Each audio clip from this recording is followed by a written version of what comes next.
Olá, meus amigos, minhas amigas, sou o professor Luiz Antônio Carvalho, com muito prazer, muita satisfação. Estou aqui para ministrar mais uma super aula para vocês. Eu estou trabalhando o assunto do decreto 58052, que é o decreto que regulamenta a Lei de Acesso à Informação, uma lei federal de 12.527. Bacana? A estratégia que eu utilizei para gravar essa aula é gravar ela em partes, dividida em capítulos, né? Como o decreto tem 6 capítulos, que a lei também tem 6 capítulos, agora chegou a hora de nós trabalharmos o capítulo 4º, né? Sem dúvida nenhuma, este é o maior capítulo desse decreto. Esse aqui é um capítulo que costuma ser muito cobrado na prova, tá certo? Por quê? Porque olha só, primeira coisa, vem comigo, cara, você tem que começar a estudar, tá? Com formação de juízo de valor, formando opiniões, entendendo, interpretando os fatos. Isso gera um diferencial competitivo. Você está estudando o quê? Você está estudando a Lei de Acesso à Informação. Qual que é o objetivo dessa lei? É garantir que o povo brasileiro consiga a efetividade do princípio constitucional do acesso a informações públicas, né? É isso. Então é o seguinte, a lei tenta, tá, garantir o preceito constitucional do acesso à informação pública. Tanto é que a regra geral, você já sabe, regra geral qual que é? A regra geral é de acesso imediato às informações públicas, não é isso? Então isso aí nós já trabalhamos isso. Só que nós temos apenas, atenção, 2 blocos de informações, que essas informações elas vão se sujeitar ao que? A restrição. E, professor, se ela vai se sujeitar à restrição, significa dizer que o legislador vai ter que regulamentar, vai ter que detalhar como que essa restrição vai acontecer. Por isso que eu afirmo, sem medo de ser feliz, que no âmbito federal da Lei 12.527, de todos os concursos municipais, estaduais e federais que cobram a Lei 12.527, o assunto campeão é exatamente o assunto número 4, o capítulo 4, que é das restrições de acesso a documentos, dados e informações. Então, esse aqui é o capítulo que é mais cobrado, né? Tá certo? Vamos lá. Então, esse aqui é um capítulo importante. Tá? Então, se no seu edital tem lá a Lei 12.527, as regras aqui estão muito próximas da lei federal, né? Então, o decreto aproximou muito aí, né? Tá certo? Então, vamos lá, vamos detalhar. Então, esse capítulo 4 das restrições, aí você já sabe o seguinte, né? Já é para saber na altura do campeonato, né? Que é o seguinte, nós temos 2 tipos de restrições, né? Tá? Informações sigilosas e nós temos informações pessoais. Aí. Tá? Informações pessoais está aqui, Vamos trabalhar na seção 3. Tá? Agora, a seção 1 e a seção 2 vai trabalhar com as informações basicamente sigilosas. Está aqui para vocês, né? Está aqui, Então, dá disposições gerais, né? Da classificação, né? Classificação. Professor, classificação, nós temos 3 tipos de informações sigilosas, reservada, que é mais fraquinha, secreta e ultra secreta, né? Reclassificação. Ela foi classificada como ultra secreta, passou por uma revisão. Tá? Passou por uma revisão, e essa revisão ela é bem mais detalhada na 12.527, na lei federal. Passou por aquela revisão. E aí? E na revisão, ela foi reclassificada por reservada. Está lá. Né? Desclassificação da informação. A informação não há necessidade mais de se submeter à restrição temporária de divulgação. Ela vai ser desclassificada de documentos e dados e informações sigilosas. Né? Então, está aqui, da proteção de documentos, dados e informações pessoais. Eu não consigo enxergar um aluno competitivo em concurso, se ele chegar na prova e não saber o que é uma informação pessoal, a gente já vai falar sobre isso. Né? E aí vem aqui essa seção 4ª aqui, que é a maior parte desta aula, que é da proteção e do controle de documentos, dados e informações. O que trata essa informação 4 aqui? Essa informação trata, né, dos procedimentos da Administração Pública Estadual de São Paulo para lidar com essa informação sigilosa, né? Então, aqui ele vai trazer muitos conceitos inéditos, muitos conceitos que não estão contidos lá na lei federal, né? Então, olha aí. Agora, para cobrar um assunto desse aqui, do capítulo, seção 4 aqui, aí eu acho que é mais para concursos aí, bem específicos, do arquivo público, concursos para o cargo de bibliotecário, por exemplo, para o cargo de arquivologista, de arquivologia desses órgãos, porque é bem específicos. Então, o professor vai dar uma passada geral aqui para você ter uma ideia, né?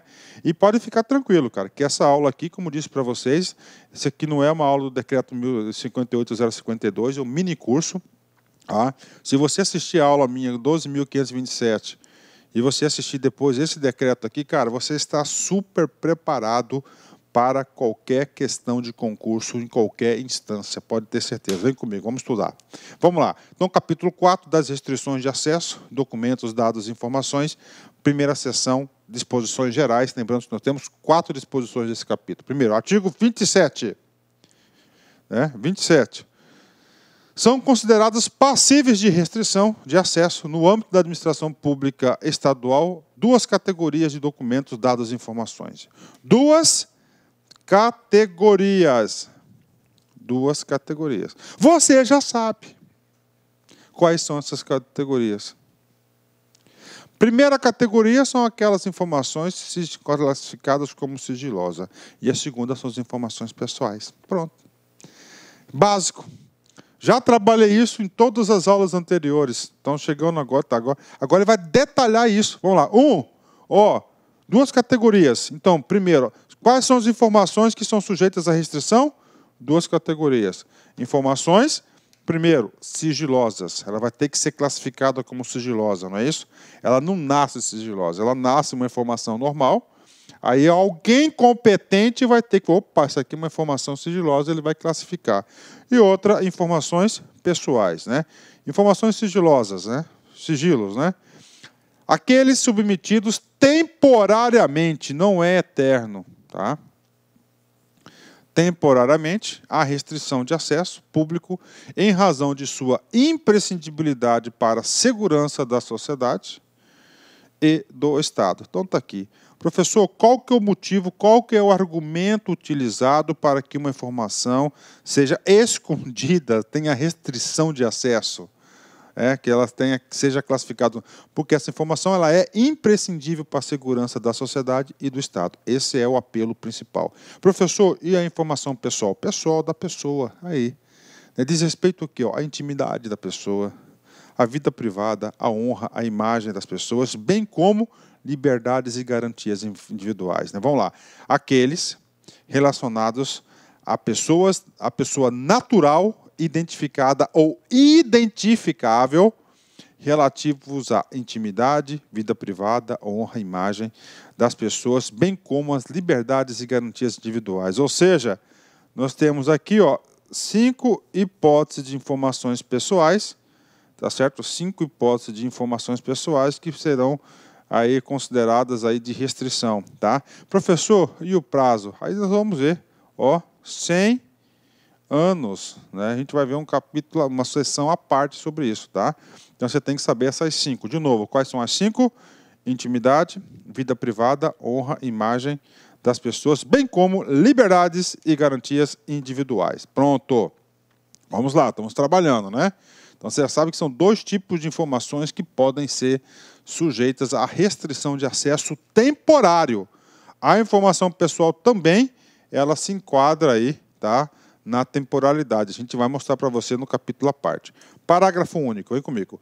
Cabe aos órgãos e às entidades da administração pública estadual, por meio de suas respectivas comissões de avaliação de documentos e acesso, CADA, a gente sabe que existe o CADA aí, né?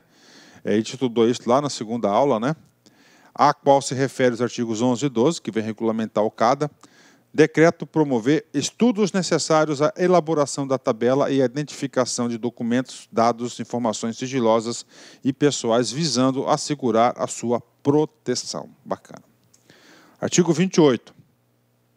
Não poderá ser negado acesso à informação necessária à tutela judicial ou administrativa de direitos humanos. Tutela judicial ou administrativa. Você vai escrever aqui, ó, importante. Professor, eu quero um exemplo prático, fácil para entender esse cara aí. Vou passar para vocês. Aqui você aprende, cara. Aqui não tem lero-lero, né? Aqui é o papo reto. Você está sendo processado na justiça. Tutela judicial. Você está naquela fase de constituir prova da sua inocência. E tem uma informação que ela está classificada como reservada e você sabe que aquela informação ali, aquela informação, ela vai ser utilizada aí, ela é importante para o julgamento, para o convencimento do juiz daquela situação. Neste caso, essa informação que é classificada como sigilosa, sigilo reservado, essa informação ela tem excesso de restrição de acesso, mas o artigo 28 diz que você pode solicitar o acesso dela. Ó. Não poderá ser negado o acesso. Pronto, está aí, já garantiu seu direito à informação necessária à tutela judicial ou administrativa de direitos fundamentais. Cai muito, viu? Isso aqui cai muito, hein? Cai muito. Deixa eu falar uma coisa para vocês sobre esse negócio de cai muito, né? São dois assuntos muito próximos, muito semelhantes, que é a Lei 12.527, que é a Lei de Acesso à Informação, que é a lei maior, que inclusive obriga todos os poderes, né, a realização de um decreto desse e um decreto específico que é esse, no caso, que estamos estudando, o decreto 58.052 do Estado de São Paulo, né? Então, o que acontece? Cai muito, né? Rapaz, onde tem lá 12.527, cara, pode cair isso aqui, muitas questões querem cobrar isso, e o cara lê esse cara aqui e não consegue entender o que significa, qual que é o efeito prático disso. Parágrafo único. Os documentos, dados e informações que versem sobre condutas que impliquem violação de direitos humanos praticadas por agentes públicos ou a mando das autoridades públicas não poderão ser objeto de restrição de acesso. Então tá aí, né, gente? Então tem qualquer documento, qualquer informação que violem direitos humanos, né? Que viola os direitos humanos, essa violação não pode ser classificada como informação sigilosa, não poderão ser objeto de restrição de acesso, né? Muito importante esse assunto aqui também, né? Artiguinho 29. O disposto neste decreto não exclui as demais hipóteses legais de sigilo e segredo de justiça, e nem as hipóteses de segredo industrial, decorrente de exploração direta de atividade econômica pelo Estado ou por pessoa física ou entidade privada que tenha qualquer vínculo com o poder público. Então, vamos lá. Professor, é aquele segredo de justiça, tá, que rola lá na justiça. Aí, ó, não, tá?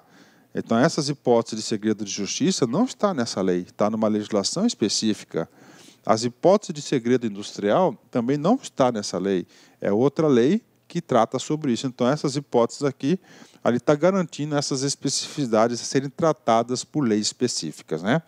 Terminamos a seção 1, que são disposições gerais, e agora a gente vai para a seção 2, que, na minha opinião, é a seção mais importante desta aula, porque é aqui que nós vamos falar dos documentos reservados, sigilosos, os seus prazos, ultrasecretos. Quando fala de Lei 12.527, em todos os concursos, todas as bancas, é o assunto preferido pelo examinador, tá certo? Porque esse aqui é um assunto novo, o cara não estuda isso, né? Ele não estuda isso no seu estudo regular, né? Vem comigo. Então, vamos lá. Classificação, reclassificação, desclassificação, documentos, dados, informações sigilosas. Nesta sessão, nós não vamos falar nada sobre informações pessoais. Informações pessoais, o legislador reservou a próxima sessão, que será a sessão 3, de informações aí pessoais. Aqui só aquelas informações imprescindíveis para a segurança do Estado e da sociedade que vão se sujeitar à restrição temporária de acesso. São considerados imprescindíveis à segurança da sociedade e do Estado e, portanto, passíveis de classificação de sigilo os documentos, dados e informações cuja divulgação, acesso irrestrito possam. Então vamos lá. Informação que podem ser objeto de restrição, imprescindíveis para a sociedade e para o Estado. Papo reto. Não ficou vago? Ficou vago. Agora o legislador ele vai detalhar o que pode ser classificado como imprescindível da segurança do Estado e da sociedade. Incisinho primeiro, essa informação, pôr em risco a defesa e a soberania nacionais ou integridade do território nacional, aí o motivo para o cara classificar como ultra secreto, né? Prejudicar ou pôr em risco a condução de negociação ou as relações internacionais do país ou as que tenham sido fornecidas em caráter sigiloso por outros estados e organismos internacionais. 3. Pôr em risco a vida, a segurança ou a saúde da população. 4. Oferecer elevado risco à estabilidade financeira, econômica ou monetária do país. 5. Prejudicar ou causar risco a planos ou operações estratégicos das Forças Armadas. 6. Prejudicar ou causar risco a projetos de pesquisa e desenvolvimento científico ou tecnológico, assim como sistemas, bens, instalações ou áreas de interesse estratégico nacional. E 7. Pôr em risco a segurança de instituições ou de altas autoridades nacionais ou estrangeiras e seus familiares, né? 8. Comprometer atividades de inteligência, bem como de investigação ou fiscalização em andamento relacionados com as prevenções ou repressão de infrações, né? Aí, por que eu marquei aqui? Se o seu concurso aí é da área da polícia, tá? É policial, tanto civil quanto militar, também do sistema penitenciário. Se o seu concurso aí for, né, que você não estuda só por esse concurso que você vai fazer agora, você estuda por vários concursos, né? For daí da área de fiscalização, da área de inteligência, esse aqui é um dos principais motivos que as suas operações elas sejam mantidas em segredo. Então está aqui para vocês aqui, bacana, né? Ou seja, esses 8 motivos são aqueles motivos que a autoridade competente pode argumentar e utilizar para aplicar a restrição de acesso à informação. Lembrando que o preceito geral da Constituição é acesso a público tudo e imediato, né? Entenderam? Vem comigo. Agora, importantíssimo artigo 31. Os documentos, dados e informações sigilosas em poder de órgãos e entidades da administração pública estadual, observado o seu teor em razão de sua imprescindibilidade à segurança da sociedade e do Estado, poderão ser classificados nos seguintes graus. Então, aqui é o seguinte, a informação já se enquadrou no artiguinho anterior, agora ela vai ter que ser classificada. Nós temos 3 tipos de classificação. Primeira, a mais levezinha, a classificação reservada, que é até 5 anos. Ela tem restrição de acesso temporária, porque ela tem que se tornar pública, não é eterno esse segredo. A secreta, a informação secreta, a restrição são de 15 anos, e a informação de ultra-secreto são de 25 anos. E aí, professor? E aí, o professor Luiz não é professor de arquivologia de agora. Eu já sou professor de arquivologia já faz algum tempo, né? Algum tempo que eu já fui professor de arquivologia. E o que eu quero falar para vocês? Eu quero falar para vocês o seguinte, tá? O que eu quero falar para vocês é o seguinte, eu sou professor de arquivologia há algum tempo. Antes, lá na Lei 12.527, eu falei para vocês, a Lei 12.527, ela revogou os artigos 22, 23 e 24 da Lei 8.159, que era a lei da arquivologia, tá certo? Nessa lei que definia os graus. Então, concursos de... Antes da Lei 12.527, nós tínhamos 4 graus. Tá? Nós tínhamos reservado, ostensivo, secreto e ultra-secreto. Então, isso aqui é relativamente novo, a partir de 2011. Né? Então, antes de 2011, nós tínhamos quantos? 4. Anota aí, antes, coloca antes. Reservado, ostensivo, secreto e ultra-secreto. Professor, por que você fala isso? Tá, porque eu já vi várias questões de concurso depois da adoção da Lei 12.527, falar no tal do ostensivo que não existe mais, mas existia. Tá? E aqui você tem que saber, cara. Como eu falei, eu não quero te preparar somente fazer uma leitura. Não, eu quero explicar para você, quero te dar dicas importantes, né? Vamos comigo aqui. Vamos lá. Quantos graus? 3. Fala comigo. Isso. Reservado, sigilo e ultra secreto. Os prazos máximos. Parou. De restrição, tá? De acesso aos documentos, dados e informações conforme a classificação prevista no caput, e incisos deste artigo vigoram a partir da data da sua produção e não o seguinte, ok, ó, prazo máximo. Então, tudo tem um prazo. Professor, a partir de quando que começa? A partir da sua produção. Ok? Então, ó, hoje foi produzida a informação, tá? Hoje foi produzida a informação, tá aqui, tá? Ela foi classificada aqui, ó, classificada, ó, como reservada, por exemplo, ó,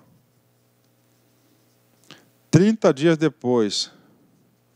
Mas o prazo aqui, tá? Ó, pois aqui, ó, 1 ano, tá?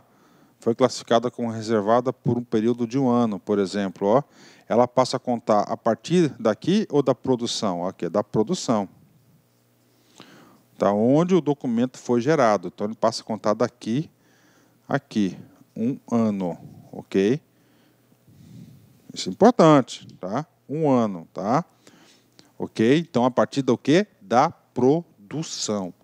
Prazos máximos. Quais são os prazos máximos? Você já sabe, reservado até 5 anos, secreto até 15 anos e ultra secreto até 25 anos. Então, a informação secreta, ultra secreta é aquela de maior imprescindibilidade, uma informação mais importante, né? Parágrafo 2º. Campeão de concurso também, cai muito aqui. Olha só o que o legislador fez. Isso aqui segue a linha hierárquica do legislador federal. Na legislação federal também tem isso. Os documentos, dados e informações que puderem colocar em risco a segurança do do governador e vice-governador do Estado e seus respectivos cônjuges e filhos, né, serão classificados como reservados. Reservados. E ficarão sob sigilo até o término do mandato em exercício ou do último mandato em caso de reeleição. Então, primeira coisa, as informações produzidas, né, do governador e vice-governador, tá certo, que podem colocar em risco a segurança, elas são classificadas como reservadas. Professor, qual que é o prazo aqui, professor, das reservadas? Ó, 5 anos. Tá? O que é importante aqui? Importante aqui, para a doutrina, tá, para o nosso estudo aqui, interpretação seguinte: o único caso que na legislação, tanto estadual quanto federal, que você pode pegar uma informação reservada e ser mais de 5 anos, é nesse caso aqui. Então, aqui, ó, tá? Gov, né? 4 anos, não é isso? Ó, ele foi reeleito mais 4 anos. Tá aqui. Ok? No primeiro dia, ele produziu uma informação. Olá, meus amigos! E aí, gostou da aula do professor? Grande professor top de linha. Desculpa intrometer no seu vídeo, mas eu tenho que fazer isso. Olha, se você quer continuar assistindo esse vídeo, aliás, você quer fazer o curso completaço, SAP 2017, Secretaria de Administração Penitenciária, um curso super atualizado, competitivo, com mais de 150 videoaulas disponíveis para vocês, com o Personal Coach, que é o sistema, é o estudo em regime de metas. Todos os dias você vai ter uma meta de estudos até a véspera da prova. Então, convido vocês a acessarem o laconcurso.com.br. Este curso custa apenas 10 mensalidades de R$30 e eu tenho certeza, mas olha, certeza, olhando olho no olho, se você cumprir as nossas orientações pedagógicas, lá no dia da prova, no dia 6 de agosto, você estará super competitivo, pode ter certeza disso. Tá certo, meus amigos? Espero vocês no like. Ah, já esquecendo, essa aula que você acabou de assistir, você quer o material de apoio, você quer o PDF dela? Então vai lá, acesse o site lá, concurso, clique lá em documentos, não vai pagar nada, pode ficar tranquilo, e você vai ter o material de apoio dessa videoaula. Tá certo, meus amigos? Então espero vocês aqui no LAC. Forte abraço, fui, obrigado, tchau! Clique lá.